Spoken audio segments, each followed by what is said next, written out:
are done with our bulk fermentation process, and the way that I can tell is because I do have like the dome on top, got some bubbles, and then this lid, or the dough has reached the lid of my sample container.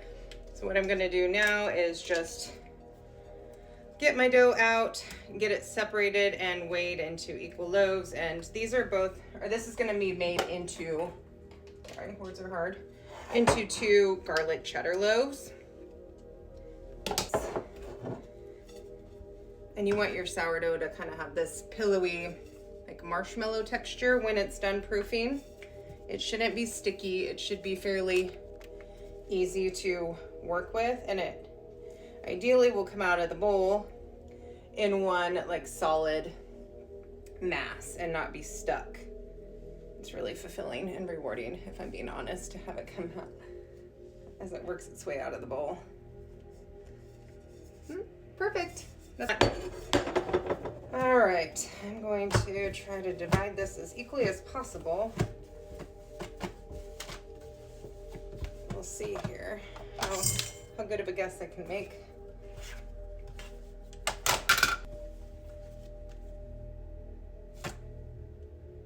$1,051 and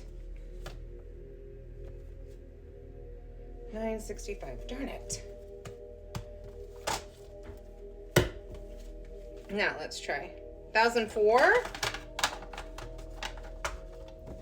at all these bubbles. 1,013. Good enough for me. I had my garlic straining here. It's minced garlic from Costco, but still, I don't want any liquid really in my dough. It makes it very difficult to shape dough and seal it when it gets wet or oily, especially minced garlic that's in like extra virgin olive oil. Makes this a very difficult process. I'm going to slather on some minced garlic here. This smells so good.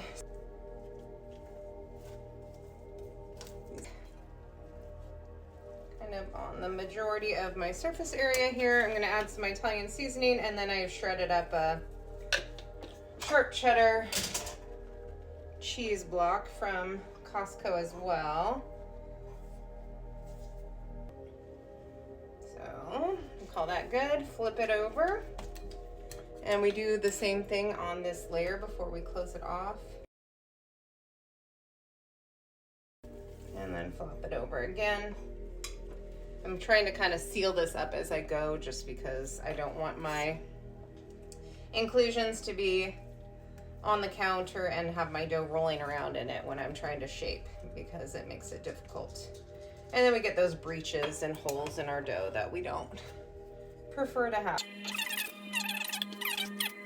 To be honest. These loaves are always really big. I think that the people who purchase these do get their money's worth for sure with the inclusions that are on here or in here. So little bumps, basically, like feels almost like gravel on the sides. All right, we're gonna call that good. And I'm going to repeat the same process with this other half of dough here. This is what we've got. Put her in here. I'll let it relax kind of, and then stitch the seam before I'm ready to throw them into the fridge. I'm on my second shaping, or second loaf that I'm shaping, and I have run completely out of the shredded cheese, so we are using some of this sharp cheddar slices, that also from Costco. I don't think it will impact the taste whatsoever.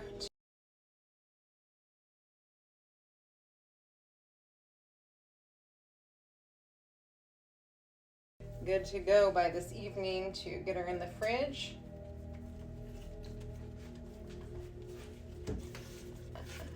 I just love the feel of dough. It just brings me so much pleasure.